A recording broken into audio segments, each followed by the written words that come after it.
हाँ जी, तो हम कल सम कर रहे थे, जो बीच में रह गया था थोड़ा सा। फिर उसके बाद हमने प्रैक्टिकल प्रॉब्लम्स करनी है इसकी। पहले हमने ये किया कि कॉम्बिनेशन को हम यूज़ कैसे करते हैं, इसके फॉर्मूले को कैसे अप्लाई करते हैं, ठीक है, या फिर अननोन वैल्यूज कैसे निकालते हैं एन एंड आर की, ठीक है, with using the formula of combination, ठीक है, एन सी आर को यूज़ करके उसको कैसे यूज़ करके हम वैल्यूज को फाइंड करते हैं।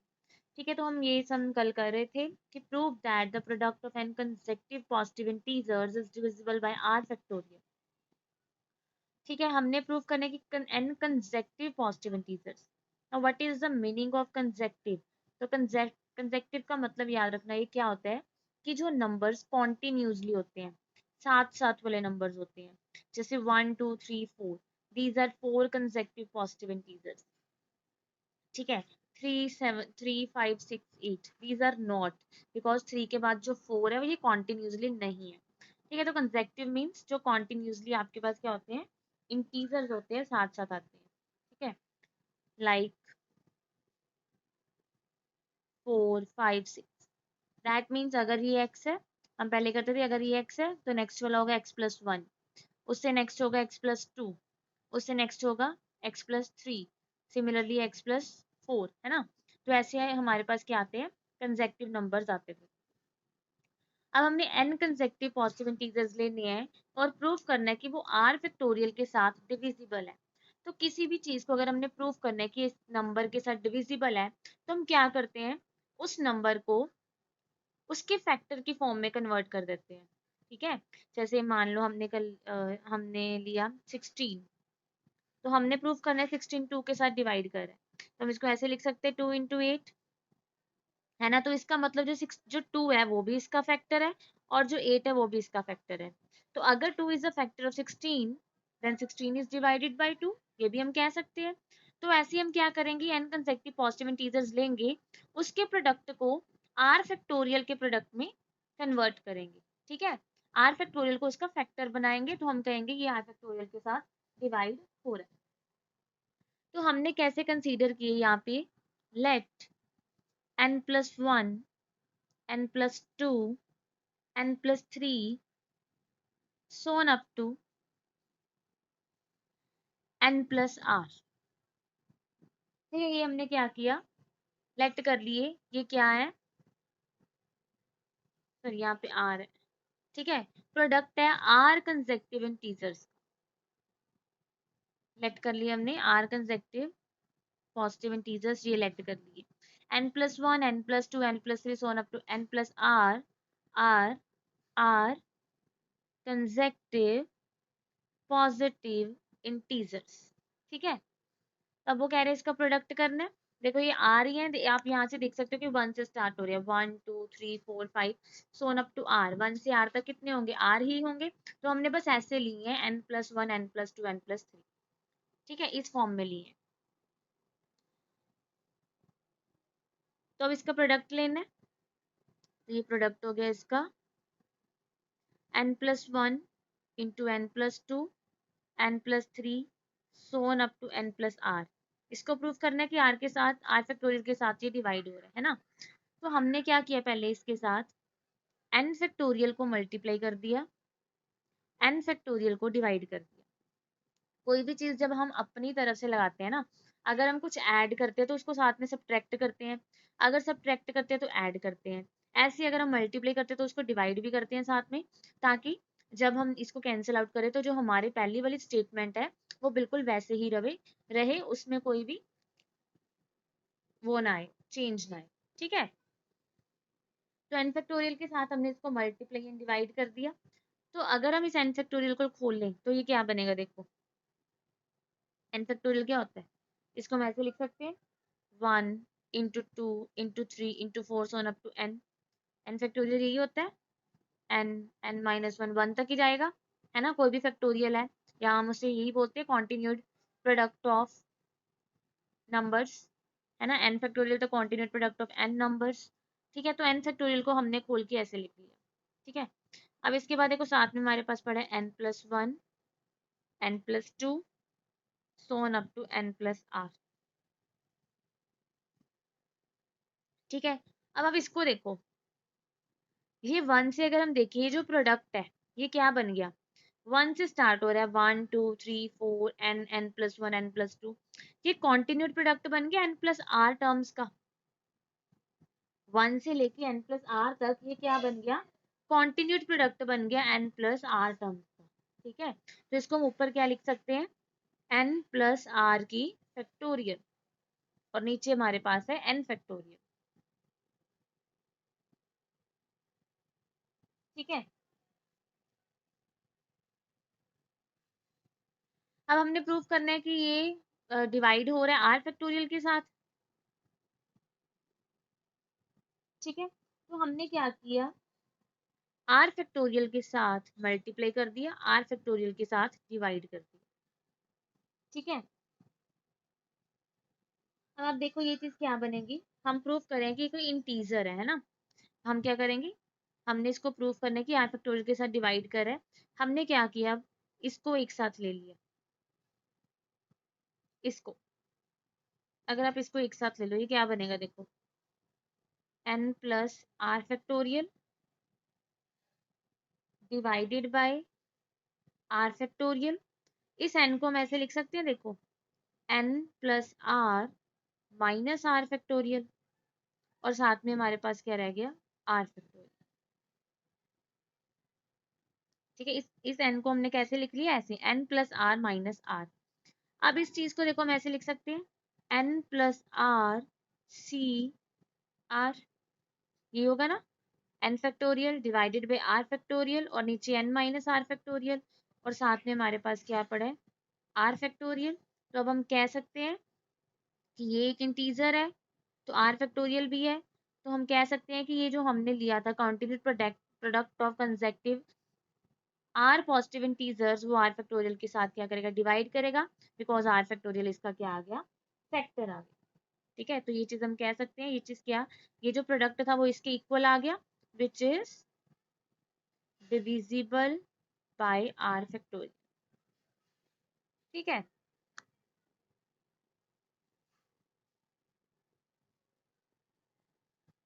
ठीक है, तो ये थे प्रूफ्स वाले क्वेश्चन, या कॉम्बिनेशन को कैसे यूज करना है, एन एन आर की वैल्यूज निकालनी है, प्रूफ करना है।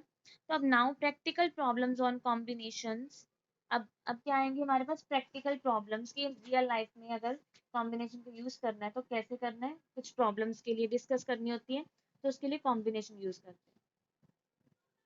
ठीक है, तो क्या है, हमें पता है कॉम्बिनेशन का मतलब क्या होता है, सिलेक्शन। ठीक है, जैसे कोई भी कंपटीशन होता है, कुछ भी होता है, कोई फंक्शन होता है स्कूल में ही, तो टीचर सिलेक्ट करते हैं बच्चों को, हाँ जी इसके लिए 2 बच्चों को सिलेक्ट करना है, इसके लिए 4 स्टूडेंट्स को सिलेक्ट करना है। ठीक है, तो वही प्रोसेस क्या होता है, कॉम्बिनेशन का प्रोसेस होता है। तो नेक्स्ट देखो, सम देखो क्या है, from a class of 32 students. ठीक है, there is a class of 32 students, 4 are to be chosen for a competition. 4 को सिलेक्ट करना है कंपटीशन के लिए, in how many ways can this be done. अब ये चीज कैसे होगी, अब 4 स्टूडेंट्स, कौन से 4 स्टूडेंट्स को सिलेक्ट करें, 32 में से। ठीक है, चूज करना है ना, सिलेक्शन करनी है, तो यहाँ पे क्या यूज होगा, कॉम्बिनेशन। कैसे, तो रिक्वायर्ड नंबर ऑफ वेज क्या आएंगे, मतलब टीचर कितने वेज से 4 स्टूडेंट को सिलेक्ट कर सकती है। ठीक है, टोटल नंबर ऑफ स्टूडेंट्स है 32, उसमें सिलेक्शन किसकी करनी है, 4 स्टूडेंट्स की, तो दैट मीन्स जो नंबर ऑफ वेज है टीचर के पास वो कितने होंगे, 32 factorial divided by 4 factorial into 28 factorial. ठीक है, इसको आप सॉल्व कर सकते हो, 31 32 सॉरी 29 इंटू 28 फैक्टोरियल, और divided by 4 into 3 into 2 into 1, and साथ में 28। ठीक है, तो ये हो जाएगा 4 8 सा 32, 2 4 सा एंड 3 10।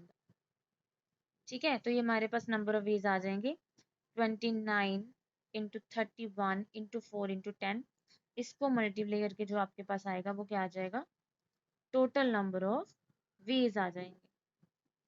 ठीक है, तो क्या है, इसमें क्या करनी है, सिलेक्शन करनी है, 32 स्टूडेंट्स में से 4 स्टूडेंट्स को सिलेक्ट करना।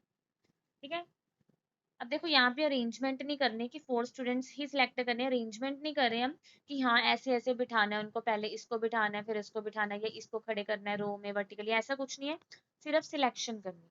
तो यहाँ पे कॉम्बिनेशन यूज हुआ है, परमुटेशन नहीं यूज हुआ। Next is 3 gentleman and 3 ladies are candidates for 2 vacancies. अब 2 वैकेंसीज हैं, ठीक है, एक वैकेंसी है मान लो जेंटलमैन के लिए या मैन के लिए और दूसरी वैकेंसी लेडीज के लिए। ठीक है, वैकेंसीज 2 है, तो अगर 2 वैकेंसीज है इसके लिए हमारे पास 3 मैन है, इसके लिए हमारे पास 3 वुमेन है। अब जो वोटर है उसको वोट करना है 2 कैंडिडेट्स। ठीक है, तो वो कैसे करेगा, in how many ways a voter cast his vote. अब आप देख सकते हो कि यहाँ पे टोटल कैंडिडेट्स कितने हो गए, 6 हो गए। अब देखो उन्होंने ये तो नहीं कहा ना कि 1 मैन होना चाहिए 1 वुमेन होना चाहिए, उन्होंने इतना कहा है कि 2 वैकेंसीज हैं और हमारे पास 3 जेंटलमैन एंड 3 लेडीज हैं। ठीक है, वैकेंसीज 2 हैं और gentleman and 3 ladies, ladies and gentleman 3 है, मतलब 2 वैकेंसीज के लिए जो टोटल नंबर ऑफ पर्सन हैं वो कितने हैं, 6 है। ठीक है, और वोटर ने 2 पर्सन को वोट डालनी है। ठीक है, तो वो कैसे सिलेक्ट करेगा, तो रिक्वायर्ड नंबर ऑफ वेज क्या आएंगे, 6C2, उसने क्या करना है 6 में से 2 को वोट डालनी है, तो 2 को ही डालेगा, तो दैट मीन्स 2 को सिलेक्ट करेगा, कोई 2 पर्सन को, चाहे वो दोनों जेंटलमैन हो चाहे वो दोनों लेडीज हो चाहे वो एक मैन हो और एक लेडी। ठीक है, एक मैन हो और एक वुमेन। तो यहाँ पे हमारे पास क्या आ गया, 6C2 ways, that is 6 factorial divided by 2 into 4 factorial.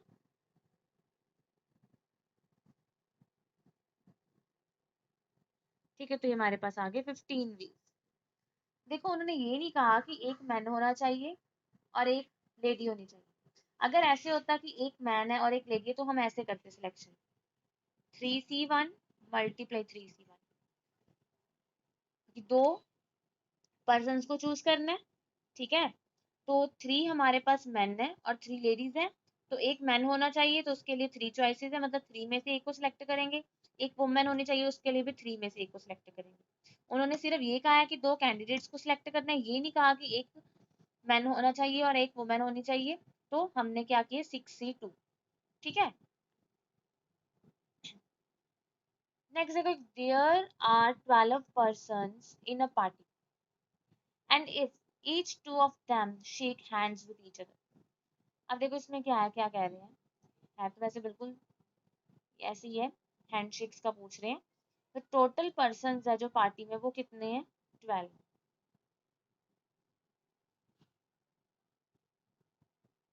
ठीक है, अब वो कह रहे हैं कि जब भी 2 पर्सन मीट कर रहे हैं एक दूसरे को मिल रहे हैं तो वो हैंडशेक कर रहे हैं। ठीक है, there are 12 persons in a party and if each two of them handshake with each other, shaking hands with each other, then वो कह रहे हैं कि पार्टी में टोटल हैंडशेक्स कितने होंगे। ठीक है, अब एक इंसान है वो 12 को मिलेगा, मतलब 11 और रह गई, है ना, 12 टोटल है, तो एक इसके साथ भी करेगा इसके साथ भी करेगा इसके भी इसके भी इसके भी इसके भी, ऐसे ही अगर हम सेकंड पर्सन ले तो वो सारे 11 के साथ करेगा, थर्ड को ले तो वो और 11 के साथ करेगा, हैंडशेक करेगा। तो कितने हैंडशेक्स पार्टी में होंगे टोटल।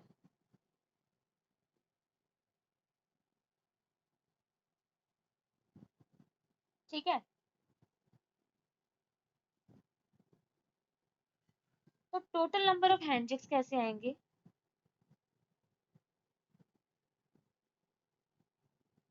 तो देखो ये चीज ध्यान रखना कि 12 पर्सन हैं और अगर हैंडशेक करना है तो उसके लिए 2 पर्सन होने चाहिए तभी हैंडशेक होगा। ठीक है, एक इंसान दूसरे के साथ ही हैंडशेक करेगा, तो दैट मीन्स अगर हमने टोटल नंबर ऑफ हैंडशेक निकालने हैं तो टोटल पर्सन अगर 12 है तो हैंडशेक के लिए 2 पर्सन का होना चाहिए। ठीक है, तो दैट मीन्स 12C2, यहाँ पे होगा 12 factorial divided by 2 into 10 factorial which is equals to 12 into 11 into 10 factorial. ठीक है, तो दैट मीन्स 66। मतलब अगर हम एक चीज याद रखना कि दो पर्सन हैंडशेक करें तो वो वन हैंडशेक काउंट होगा। ठीक है, तो टोटल हैंडशेक्स कितने होंगे पार्टी में 66। अगर दो इंसान मिलके क्या कर रहे हैं, हैंडशेक कर रहे हैं, मिल रहे हैं तो हैंडशेक कर रहे हैं, तो टोटल हैंडशेक्स कितने होंगे 66। ठीक है, बिल्कुल सिंपल सम थे जो अभी हम स्टार्ट किए अभी हमने। ठीक है, अब देखो नेक्स्ट भी सिंपल है बिल्कुल। क्या है, इन how many veg the committee of 5 members can be selected from 6 men and 5 women consisting of 3 men and 2 women। अब देखो इसमें स्पेशली मेंशन है कि हमने 5 नंबर्स की कमेटी सिलेक्ट करनी है ना। मतलब 5 मेंबर्स की कमेटी बनानी है या ग्रुप बनाना है, तो उसको सिलेक्ट करना है फ्रॉम किस में से। ठीक है, 6 men and 5 women में से। अब उन्होंने ये भी बोला है यहाँ पे, ये नहीं कहा कि जैसे पहले था कि दो पर्सन को वोट डालनी थी। ठीक है, चूज करना था। ठीक है, अब यहाँ पे उन्होंने कहा है करना तो 5 मेंबर्स को चूज है, बट उसमें 3 men होने चाहिए एंड 2 women होनी चाहिए। अब यहाँ पे कंडीशन गिवन है ना आपको कि 3 men and 2 women। अगर ये चीज ना गिवन होती तो हम क्या करते कि टोटल पर्सन हैं वो 11 है, 6 men and 5 women, एंड हमें 5 मेंबर्स की कमेटी बनानी है, तो 11C5 आ जाता। ठीक है, 11 में से हमें 5 मेंबर सिलेक्ट करने हैं। But now we have given the committee consisting of 3 men and 2 women। ठीक है, तो कैसे होगा देखो, टोटल नंबर ऑफ पर्सन है आपके पास 11।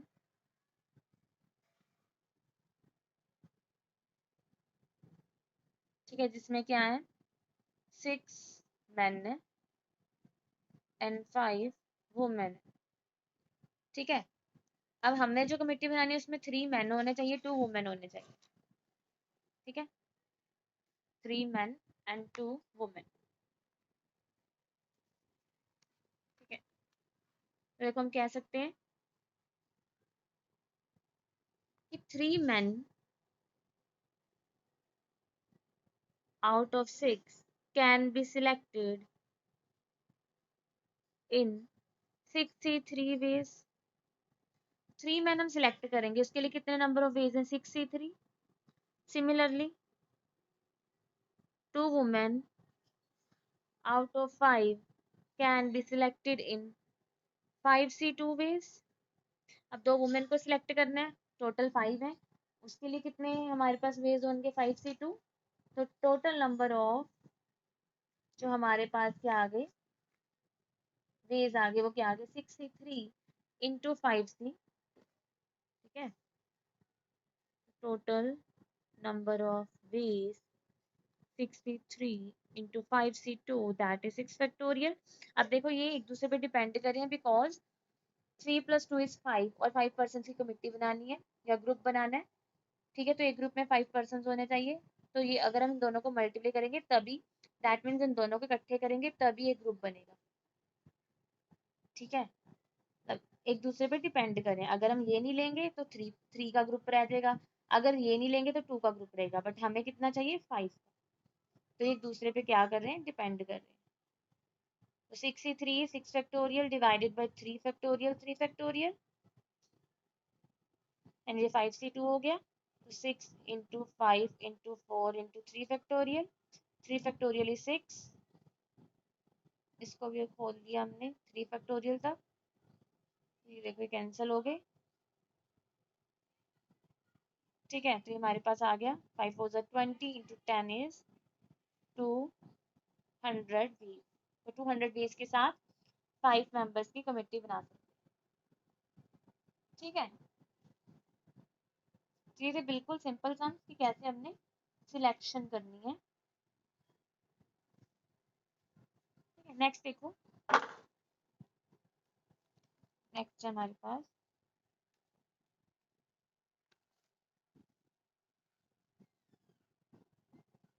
इन how many veg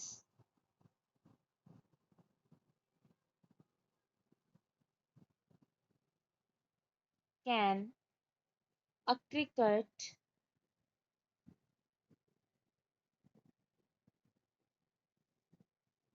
11 be chosen out of batch of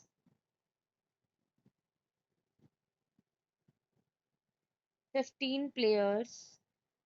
तो आपके पास दो केसेस हो जाते हैं, कौन से, कि अगर टोटल आपके पास n है, ठीक है, और r हमने लेने हैं, टोटल n ऑब्जेक्ट्स है, पर्सन है, कुछ भी है, और टेकन एट अ टाइम वो हमारे पास r है, ठीक है।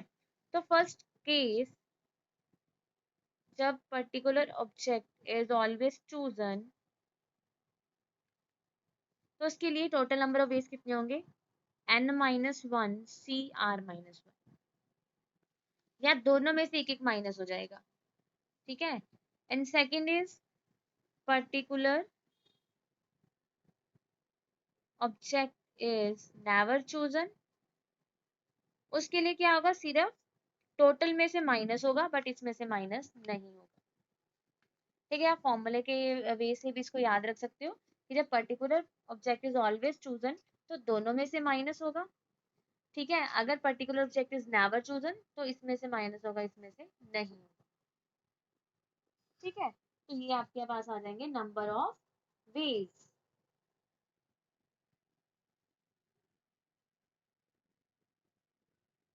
सिमिलरली अगर दो है, यहाँ पे पर्टिकुलर अगर दो है और साथ में यहाँ पे मल्टीप्लाई भी करना है जो आपके पास चूज हो रहे हैं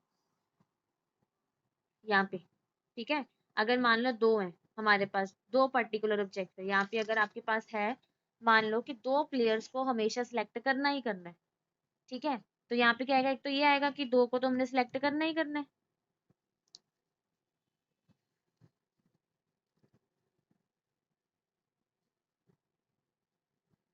तो दो के लिए हम क्या करेंगे, देखो, तो हम टू को माइनस करेंगे दोनों में से,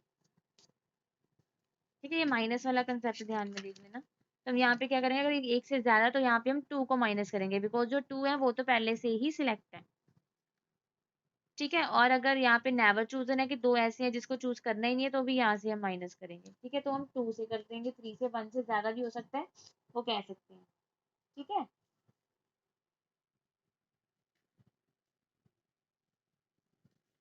तो इसका ध्यान रखना, दो केसेस हैं जो ये आपके, ठीक है। हम नेक्स्ट करते हैं, एक minute.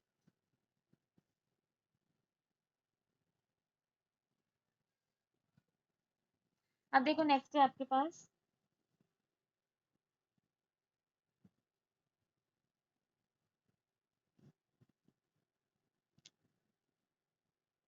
What is the number of veg,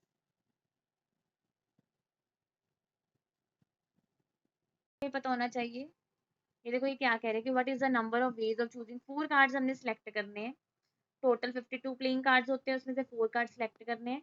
तो वो आपको अलग अलग कंडीशन देंगे कि वो फोर कार्ड्स कैसे होने चाहिए, सेम सूट के होने चाहिए, सेम नंबर के होने चाहिए, या दो ब्लैक होने चाहिए, दो रेड होने चाहिए, कैसे, ठीक है। तो उसके लिए पहले तो आपको ये कार्ड्स बारे पता होना चाहिए कि टोटल कार्ड्स कितने होते हैं, 52 कार्ड्स होते हैं टोटल, ठीक है। उसमें से क्या होता है, जो 26 होते हैं वो रेड होते हैं, और जो 26 होते हैं वो ब्लैक होते हैं ना। इसमें से 13 रेड में होते हैं, हार्ट, और एक होता है डायमंड, ठीक है। सिमिलरली ऐसे ब्लैक में एक होता है क्लब, और एक होते हैं स्पीड, ठीक है। तो 13 26 टोटल रेड होते हैं, देखो पहले 52 को डिवाइड किया दो पार्ट्स में, 26 रेड होते हैं, 26 ब्लैक होते हैं। अब इस रेड में फिर इसको डिवाइड किया 13 में, 13 हार्ट होते हैं, 13 डायमंड्स होते हैं, और यहाँ पे 13 क्लब के होते हैं, 13 स्पेड के होते हैं। अब इन सभी में से हार्ट में भी एक एस, एक किंग, एक क्वीन, एक जैक, सिमिलरली डायमंड में भी, ऐसी क्लब में भी, सभी में क्या क्या होता है, एक एस होता है, एक किंग, एक क्वीन, एक जैक, ठीक है।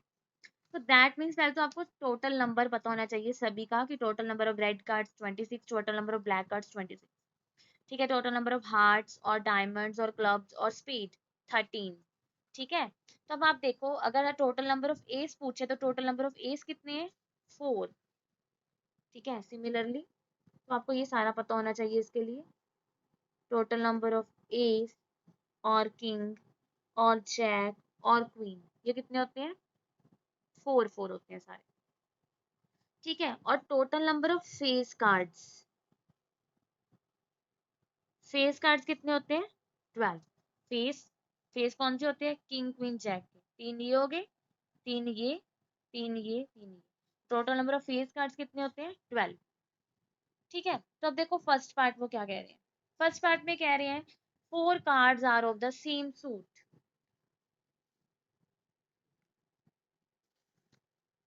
अब ये तो बिल्कुल सिंपल है कि 4 cards are of the same suit कह रहे हैं वो।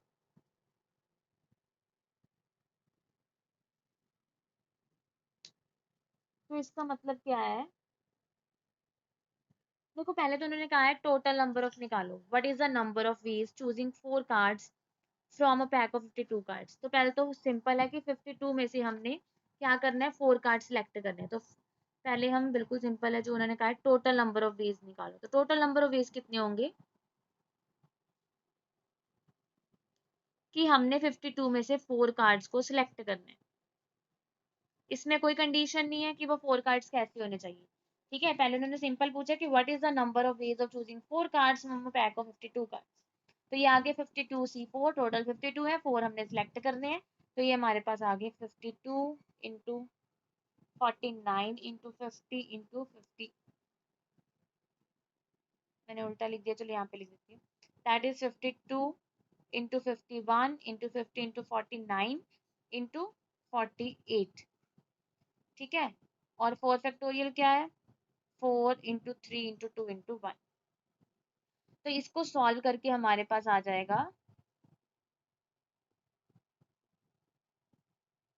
317 दा। इसको सॉल्व करके हमारे पास आएगा 270725। दैट मीन्स 4 कार्ड्स को हम इतने नंबर ऑफ वेज के साथ सिलेक्ट कर सकते हैं। ठीक है, अब जो फर्स्ट पार्ट है उसमें वो कह रहे हैं कि 4 कार्ड्स, इसको ध्यान से देखना, are of the same suit. Same suit that means there are 4 suits, hearts, diamonds, club, spade. मतलब 4 कार्ड्स हमने सिलेक्ट करने हैं सेम सूट के, दैट मीन्स अगर हम इसका ले रहे हैं तो इसके आएंगे सिर्फ, अगर डायमंड के ले रहे हैं तो या तो डायमंड के आएंगे 4 के 4, या क्लब के आएंगे या स्पेड के आएंगे। That means these 4 cards are of hearts or